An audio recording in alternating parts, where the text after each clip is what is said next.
जो हमारे solar power plant होते हैं उसे जो है सिस्टम के आधार पे 3 भागों में जो है कैटेगराइज किया गया है, जिसमें पहला है हमारा ऑन ग्रिड सोलर सिस्टम, दूसरा है हमारा ऑफ ग्रिड सोलर सिस्टम और तीसरा है हमारा हाइब्रिड सोलर सिस्टम। बट जो है हम लोग आज के इस वीडियो में सिर्फ और सिर्फ जो है ऑन ग्रिड सोलर सिस्टम के बारे में जानेंगे कि ऑन ग्रिड सोलर सिस्टम क्या होते हैं, यह कैसे काम करता है और ऑन ग्रिड सोलर सिस्टम को लगाने से पहले हमें किन बातों का ध्यान रखना चाहिए, इस सोलर सिस्टम के क्या क्या एडवांटेजेस और डिसएडवांटेजेस हैं।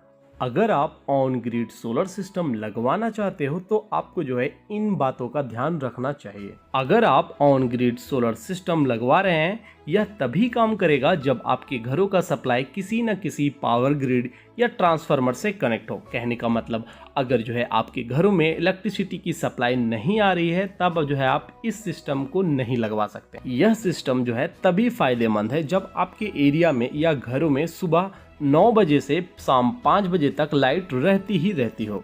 यह सिस्टम तभी लगाना चाहिए जब आपका जो है मेन मोटिव अपने घरों में बिजली बिल को कम करना हो। अब जो है हम लोग देखेंगे कि ऑन ग्रिड सोलर सिस्टम क्या होते हैं। अगर जो है आपका कोई सोलर प्लांट किसी तरीके से आपके पावर ग्रिड से कनेक्ट में हो तो उसे हम लोग जो है ऑन ग्रिड सोलर सिस्टम कहेंगे। इसे हम लोग और भी कई नाम से जानते हैं, जैसे ग्रिड टाइड सोलर सिस्टम। अगर हम बात करें कि यह हमारा ऑन ग्रिड सोलर सिस्टम कैसे काम करता है, जैसा कि हम जानते हैं सन की लाइट जब हमारे सोलर पैनल्स पे पड़ती है तो हमारा डीसी पावर जनरेट होती है, और जो हमारे घरों में फैन, बल्ब या टीवी एप्लियंस जो लगे होते हैं वह हमारा क्या होता है, एसी पे काम करता है। तो हमें जो है एक ऐसा सिस्टम चाहिए जो इस डीसी को एसी में कन्वर्ट कर दे। इसके लिए जो हम लोग इन्वर्टर लगवाते हैं। तो इस ऑन ग्रिड सोलर सिस्टम में जो आपका इन्वर्टर यूज होता है उसे हम लोग बोलते हैं ग्रिड टाइड इन्वर्टर।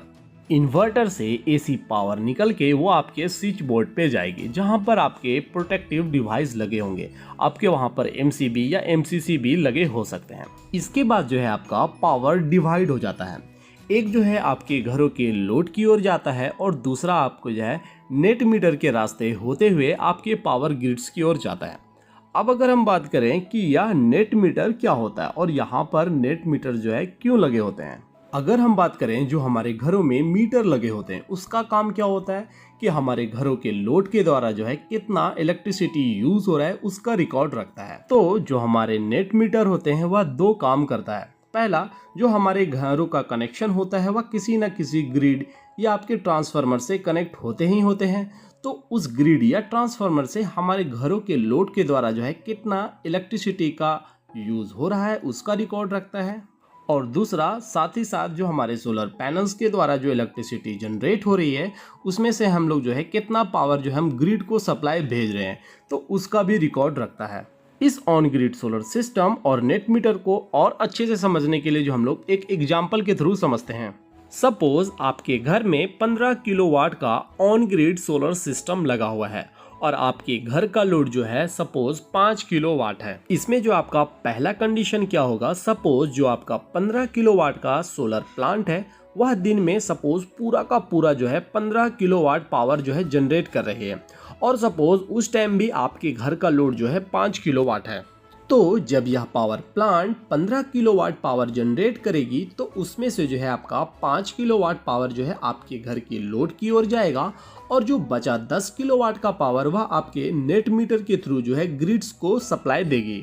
तो इस कंडीशन में जो है आपने जो पावर जनरेट किया उसमें से जो है कुछ हिस्सा यूटिलाइज भी कर रहे हैं और साथ ही साथ जो है ग्रिड को सप्लाई भी भेज रहे हैं।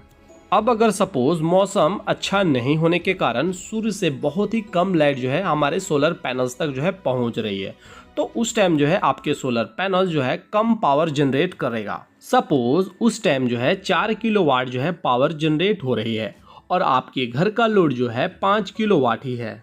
तो जो है हमारा 4 किलोवाट जो पावर जनरेट हो रही है वह आपके घर के लोड की ओर जाएगा।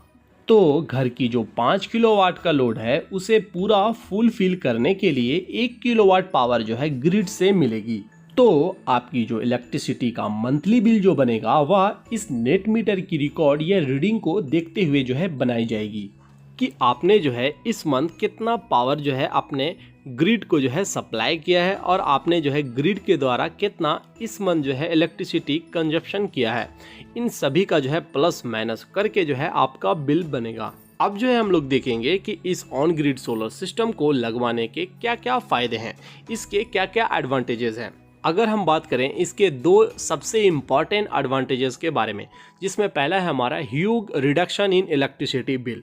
इस सोलर सिस्टम को लगवाने से जो हमारा मंथली इलेक्ट्रिसिटी बिल आएगा वो बहुत ही कम आएगा, क्योंकि इस पावर प्लांट के हेल्प से जो हम लोग पावर जनरेट करते हैं और साथ ही साथ जो है ग्रिड को सप्लाई भी करते हैं। दूसरा फायदा यह है कि इजी मेंटेनेंस। जैसा कि हम जानते हैं इस ऑन ग्रिड सोलर प्लांट में जो है हमारा बैटरी यूज नहीं होता है, जिसके कारण से हमारा मेंटेनेंस जो है इजी हो जाता है और साथ ही साथ जो है ऑन ग्रिड सोलर प्लांट को लगवाने में कॉस्ट भी कम पड़ता है as compare to off grid and hybrid solar plant से, क्योंकि इस सिस्टम में बैटरी यूज नहीं होता है, इस वजह से इसका कॉस्ट जो है कम पड़ जाता है। अब अगर हम बात करें इसके खामियां या डिसएडवांटेजेस के बारे में, तो इसका जो सबसे बड़ा खामी जो है, जैसा कि हम जानते हैं ऑन ग्रिड सोलर प्लांट हमारे ग्रिड से कनेक्ट होते हैं। इन केस अगर आपके घरों का कनेक्शन किसी भी ट्रांसफार्मर या पावर ग्रिड से आ रही है, वह अगर ऑफ की कंडीशन में हो, कहने का मतलब उस टाइम आपके घर में ग्रिड से कोई भी पावर सप्लाई नहीं आ रही है, तो उस कंडीशन में आपका ऑन ग्रिड सोलर सिस्टम काम नहीं करेगा, चाहे आपके सोलर पैनल्स पर अच्छी मात्रा में सन की लाइट ही क्यों ना आ रही हो। तो ये था आपका इस सोलर प्लांट का सबसे बड़ा खामी। दूसरा खामी जो है इस सोलर प्लांट का यह है कि जैसा कि हम जानते हैं इस सोलर प्लांट में जो है आपका किसी तरीके का बैटरी जो है यूज़ नहीं होता है, जिसके कारण जो है यहाँ पर किसी तरीके का जो है बैकअप नहीं होता है। अगर जो है हमारा वीडियो आपको अच्छा लगा हो, लाइक कीजिए और अपने इलेक्ट्रिकल फ्रेंड के साथ शेयर करना बिल्कुल भी ना भूलिए। Thank you for watching my videos. Good luck and have a nice day.